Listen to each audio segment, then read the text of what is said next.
नमस्कार, capital TV देख रहे हैं आप। मैं हूं आपके साथ पूजा। 3 महीनों तक रुक रुक कर हिंसा की आग में झुलसे उत्तर पूर्वी राज्य मणिपुर से अब सुकून देने वाली खबरें सामने आने लगी है। मणिपुर अब धीरे धीरे शांत हो रहा है और पीएम मोदी ने भी कहा था कि समाधान शांति से ही निकलेगा। केंद्र और राज्य सरकार मिलकर समस्याओं के समाधान के लिए भरपूर प्रयास कर रही है और करती भी रहेगी। और इन प्रयासों का नतीजा ये है कि अब हिंसा की खबरें नहीं आती, मतलब मणिपुर शांत हो रहा है। इसी सिलसिले में गृह मंत्री अमित शाह से मणिपुर के सीएम बीरेंद्र सिंह की मुलाकात भी हुई। ताजा रिपोर्ट बीरेंद्र सिंह ने अमित शाह को बताई, स्थिति सामान्य बनाने के लिए उठाए गए कदमों से भी अवगत कराया। तो मणिपुर की क्या है ताजा स्थिति, कैसे मणिपुर शांत हो रहा है, क्या जरूरी कदम सरकार की तरफ से उठाए जा रहे हैं, आज उसकी ग्राउंड रिपोर्ट आपको बताएंगे। हमारे साथ जुड़े हैं वरिष्ठ पत्रकार एस विजयन जी। विजयन जी, बहुत बहुत स्वागत है आपका। क्या वाकई मणिपुर अब शांत हो रहा है? जी बिल्कुल। प्राइम मिनिस्टर नरेंद्र मोदी जी ने जैसे अपील किए थे लाल किला से, जो देश को संबोधित जब कर रहे थे, तब उन्होंने बोला था कि पूरे देश जो है मणिपुर के साथ खड़े हैं। क्या वाकई अब मणिपुर शांत हो रहा है? जी बिल्कुल।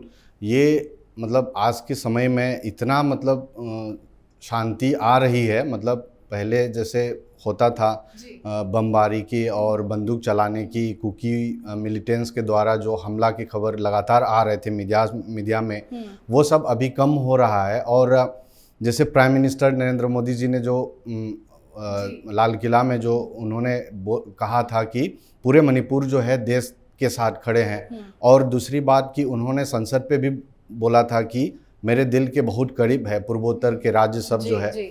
तो ये सब अपील जो है, ये बहुत मतलब इनका बहुत बड़े मायने हैं और बहुत बड़ा काम किया है यही सब शब्दों से। और जैसे मैं कुछ नाम जैसे लेते हैं कि कांगबाई है, तोरबुंग है, जिस पे बहुत मतलब ज़्यादा हमला होता था। तोरबुंग बंगला है, तोरंगलौबी और फगवाकचाओ इखाई जो बिष्णुपुर डिस्ट्रिक्ट के अंदर आते हैं, ये सब एरियाज़ पे कंटिन्यू एकदम हमला चल रहा था हर दूसरे तीसरे दिन, और बहुत मतलब अफरा तफरी का माहौल था। तो वो चीज़ें अभी शांत हुए हैं कुछ दिन से। इस तरीके के हिंसा इससे अच्छी क्या बात हो सकती है कि मणिपुर अब शांत हो रहा है। सर, अभी हाल ही में अमित शाह से वहां के मुख्यमंत्री की मुलाकात हुई, उन्होंने वहां की ताजा रिपोर्ट सौंपी है। जो ताजा स्थिति बताई है उन्होंने कि किस तरह से सरकार की तरफ से काम हो रहा है, क्या ताजा हालात है वहां पे, कैसे दोनों समुदायों को समझाया जा रहा है, उसकी ग्राउंड रिपोर्ट क्या है, कितनी सच्चाई है उस रिपोर्ट के दावे में? जी बिल्कुल।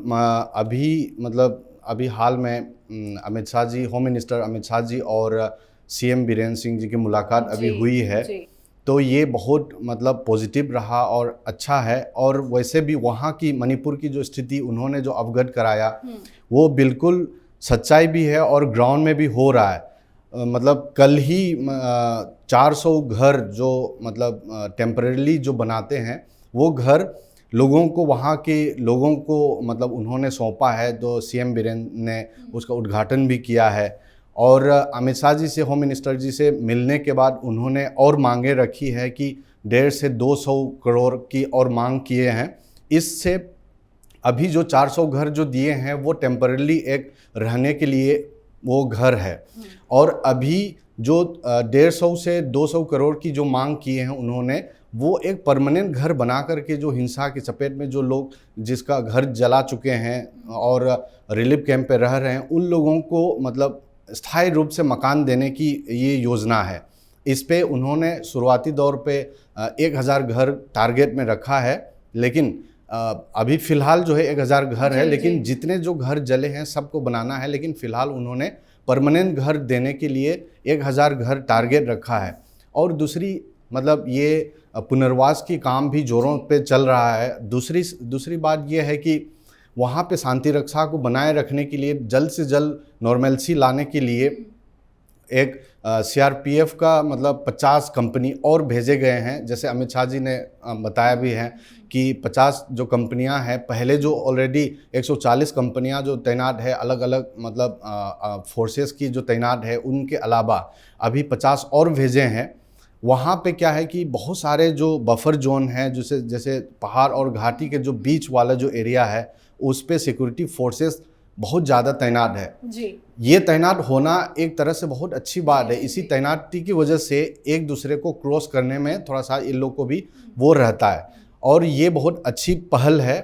और दूसरी बात है कि सीएम बीरेंद्र सिंह ने जैसे होम मिनिस्टर से मिलने के बाद जब मीडिया से जब मुलाकात उन्होंने मीडिया के सामने बताया कि इलीगल मिग्रेंट्स की जो बात हो रही है इससे मतलब इनसे बचाने के लिए या फिर इससे मतलब बचने के लिए उन्होंने होम मिनिस्ट्री के डायरेक्शन के हिसाब से बायोमेट्रिक्स ड्राइव चालू किया था। जो इलीगल मिग्रेंट्स जो लोग आते हैं उनको बायोमेट्रिक्स के थ्रू उनके थंब स्क्रीन लेंगे और उनका आँखों का वो स्कैन होगा। ये सब ज़ोरों शोरों पे चल रहा है और सीएम साहब ने बताया है कि 2800 इलीगल मिग्रेंट्स जो है आइडेंटिफाई हुआ है इस काम के तहत।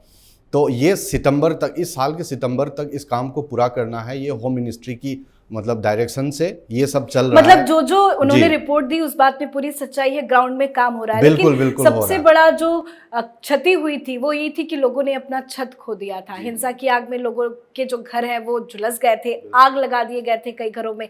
तो क्या वाकई अब घर बनाए जा रहे हैं और उन घरों को लोगों तक पहुंचाया जा रहा है, लोगों को हैंडओवर किया जा रहा है? जी बिल्कुल। मैं कल ही की बात है, कल ही 400 घर का उन्होंने वो किया था, उसका उद्घाटन किया और लोगों को सौंपा है। ये फिलहाल एक टेम्परेरीली है, लेकिन उनका परमानेंट जो घर की जो योजना है वो भी काम शुरू कर दिया है अलग अलग जगहों पे। ऐसा नहीं है कि एक ही जगह पे सब बनाकर देना है।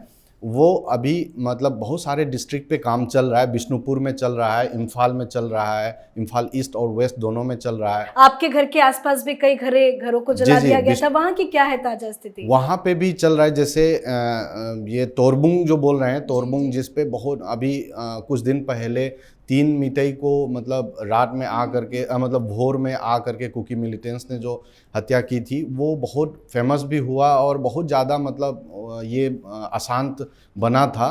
उसमें भी तोरबुंग जो है, इसमें भी अभी जो टेम्परेली जो घर बना रहे हैं तोरबुंग में भी बना रहे हैं।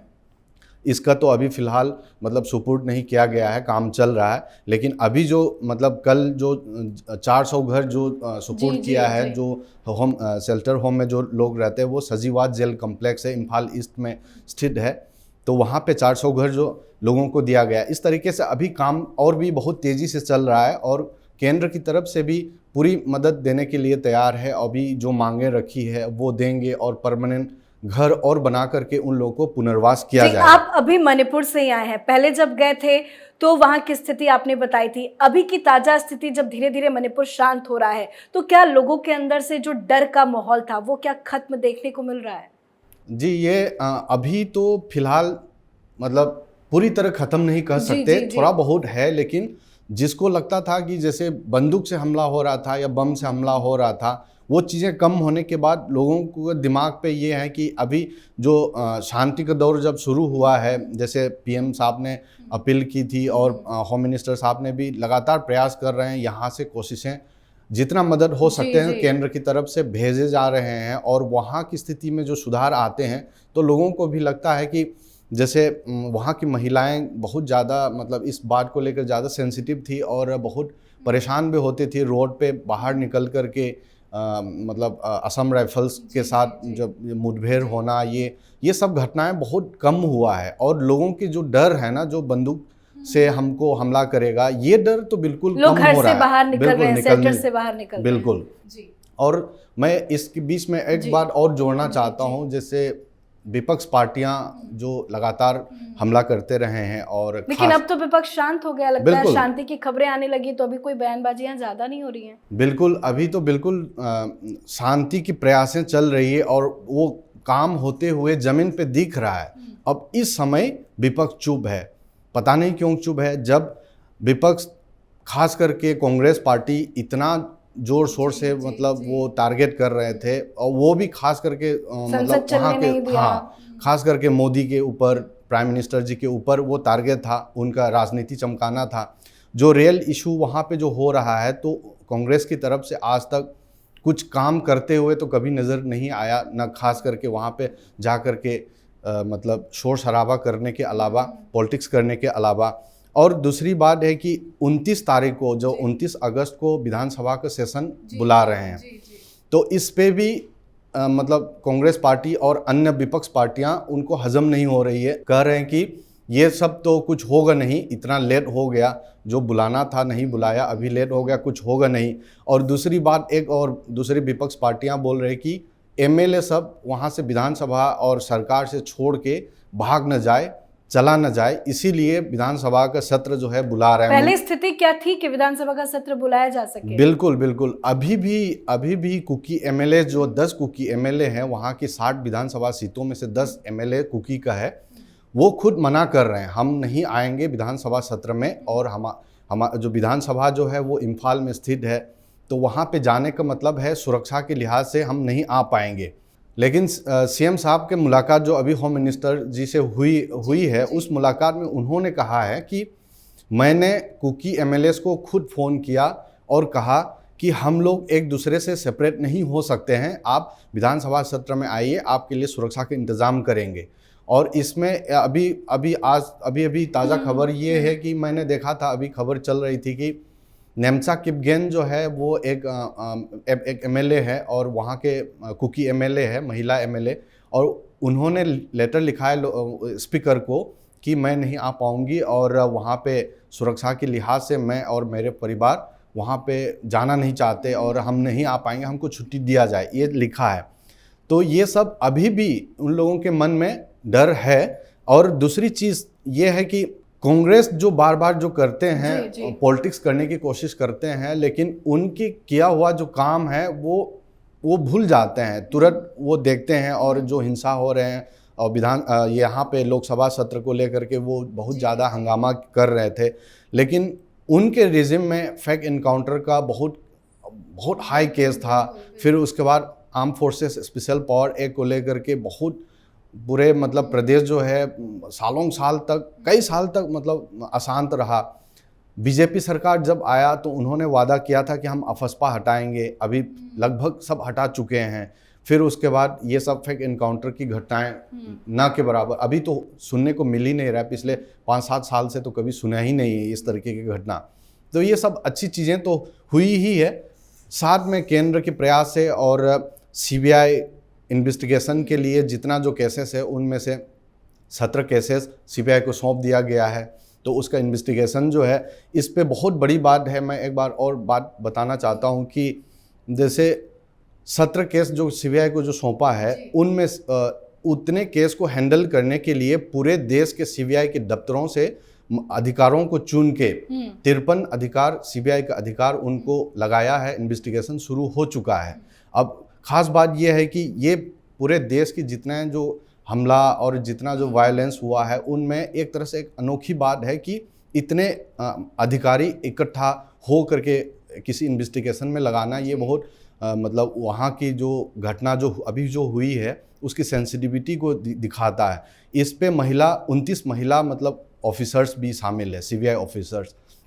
तो ये सब बहुत मतलब जितना जो हम कहते हैं कि विपक्ष की तरफ से भी कहते हैं कि इग्नोरेंस है और कुछ ध्यान नहीं दिया जा रहा है, लेकिन काम सब हो रहा है बिना शोर शराबा के और बिना मतलब दिखावा के काम हो रहा है, सब कुछ हो रहा है। लेकिन वो इन मौके पर वहाँ पे नहीं पहुँच रहे हैं, वो क्यों नहीं बोल रहे हैं, ये सब होता है विपक्ष की तरफ से, ये एक अलग बात है, लेकिन काम हो रहा है। चलिए, बहुत अच्छी बात है कि विपक्ष तो खैर राजनीति करना उनकी आदत है, लेकिन अब जब मणिपुर शांत हो रहा है तो विपक्षी पार्टियां भी जो हैं वो बहुत शांत नजर आ रही हैं। उम्मीद करते हैं विजयन जी की जल्द और अच्छी खबरें मणिपुर से आए।